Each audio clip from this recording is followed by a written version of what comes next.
En 1 minute, j'ai tout fait. C'est parfait. Super. Format Insta, nickel.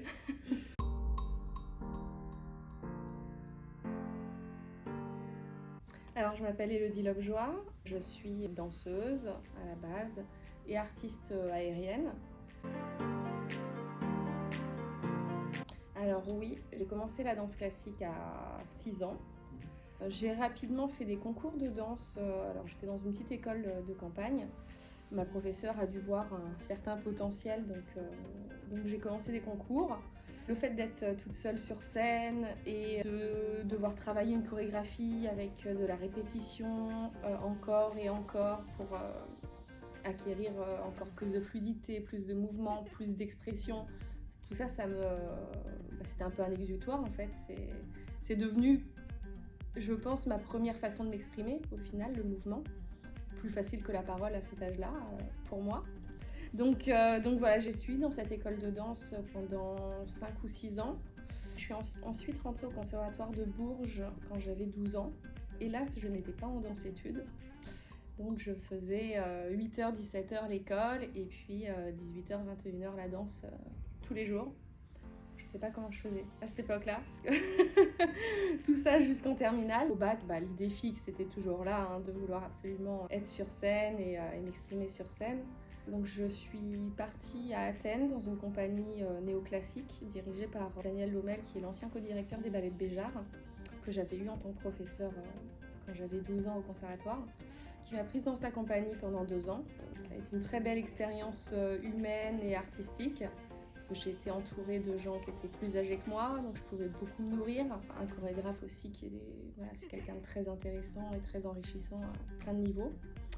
Et il a fallu rentrer en France. De retour en France, le milieu, on va dire, classique et néoclassique en France est très fermé. Il y a de moins en moins de compagnies, de moins en moins d'attrait pour ce style-là.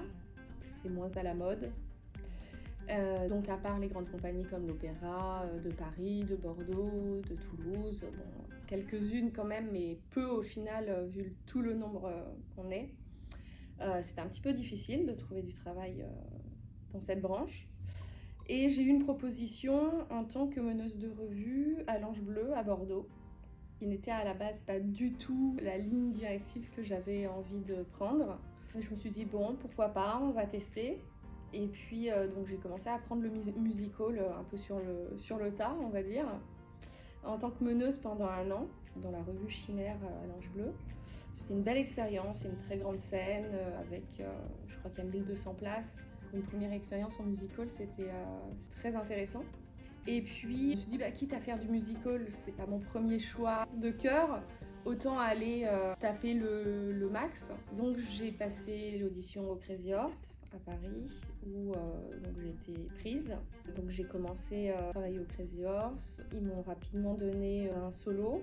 Donc, très contente aussi de pouvoir faire mes preuves dans un solo et de pouvoir me l'approprier à ma manière selon les soirs, selon les émotions, selon ce que j'avais envie de donner aussi. J'ai eu la chance de partir à Las Vegas avec eux parce que le Crazy Horse à Las Vegas existait encore à ce moment-là en 2012.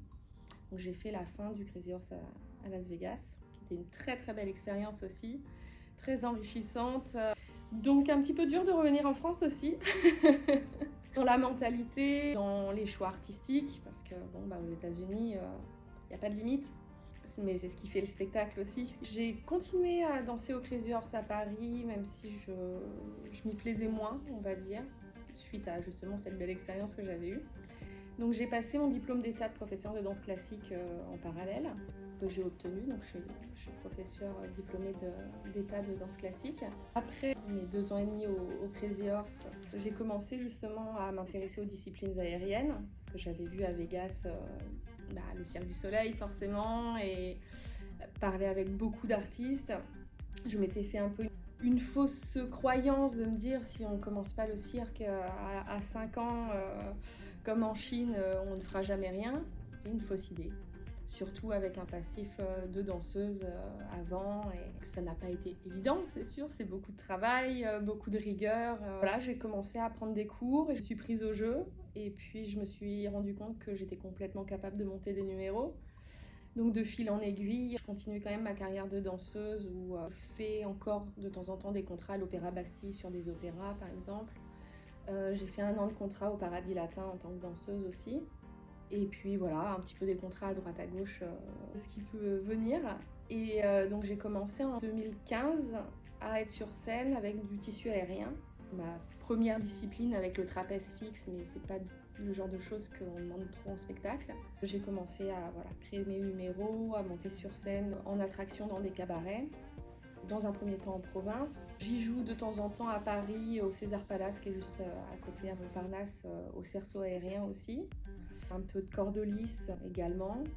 Et dernièrement, j'ai créé un agrès original et unique que j'ai dessiné, que j'ai fait faire, que j'ai fait construire, musique que j'ai fait composer, un costume que j'ai fait faire. Enfin voilà, vraiment de A à Z. Ça a été une expérience longue, très très intéressante, très enrichissante, mais très solitaire aussi. Et donc cette création, elle devait sortir en 2020, décembre 2020, et donc avec le Covid, c'est sorti en décembre 2021, que j'ai joué une 50aine de représentations au Parc Astérix. Et voilà, que je suis prête à vendre sans problème, mais ça inclut des conditions techniques un petit peu plus lourdes que le tissu, plus d'espace aussi, pour des plus gros événements. C'est quelque chose d'original et d'unique. En aérien, je fais du tissu aérien, du cerceau aérien, donc du diamant, la création originale que j'ai créée. Je peux organiser des synchros aussi. Je viens aussi de monter ma compagnie qui propose aussi d'autres artistes avec qui j'ai travaillé dans tous les lieux que je vous ai dit tout à l'heure. Certains sont contorsionnistes, équilibristes, de la roussire, du jonglage. J'essaye de regrouper un petit peu les gens que je connais. Tout ce qui est en l'air, je le fais moi. Et puis, je sais aussi que parfois, on me demande des prestations où il n'y a pas les accroches. Mais je peux prendre la direction artistique en disant, vous voulez telle et telle et telle personne. Moi, je regroupe ce monde-là, je fais les répétitions et après, ça roule, quoi.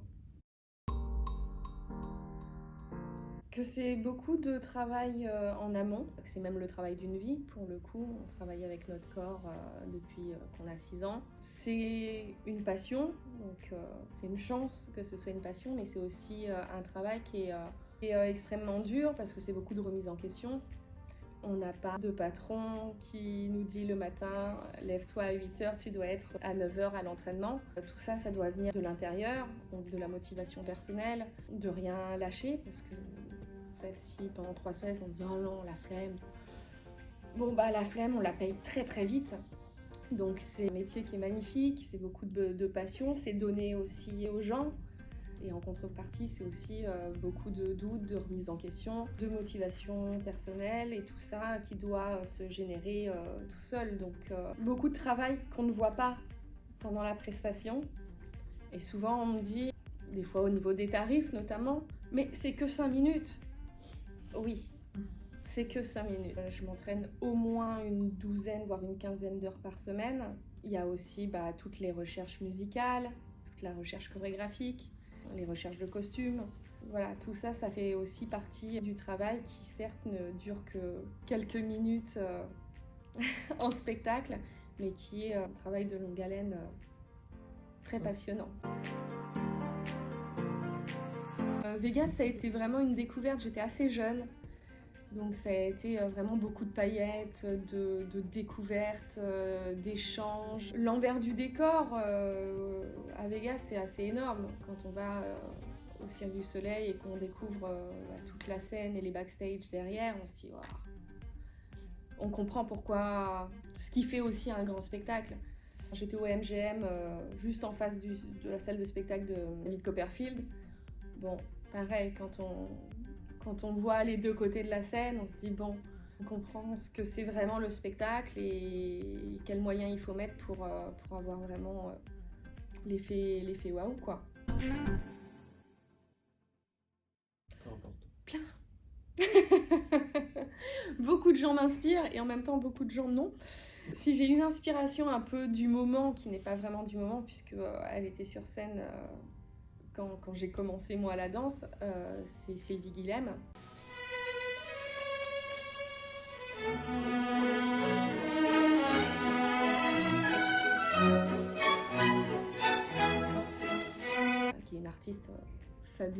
une fabuleuse danseuse, qui est d'une intégrité, d'une connaissance, tout en étant simple, droite.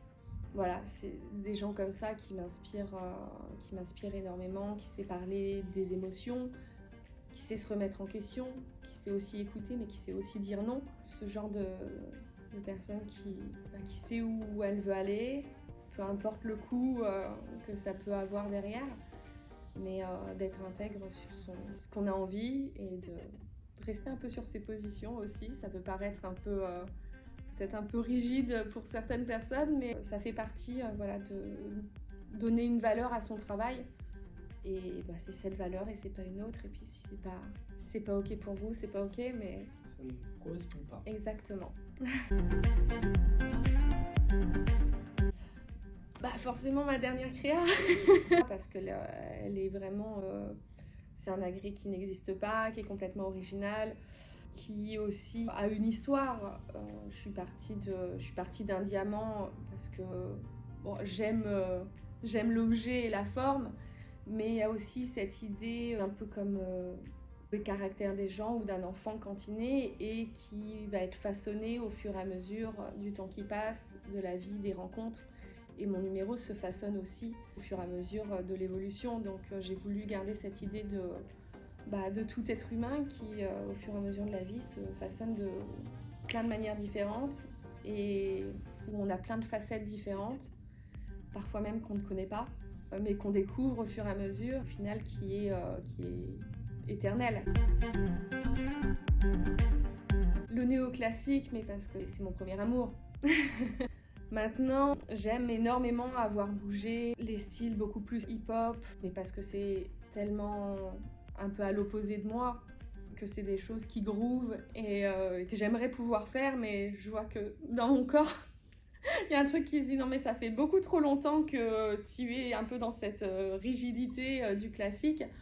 Je dis pas que c'est impossible à trouver, mais j'aime beaucoup voir les gens groover. Moi, dans mon corps, ça groove un peu moins.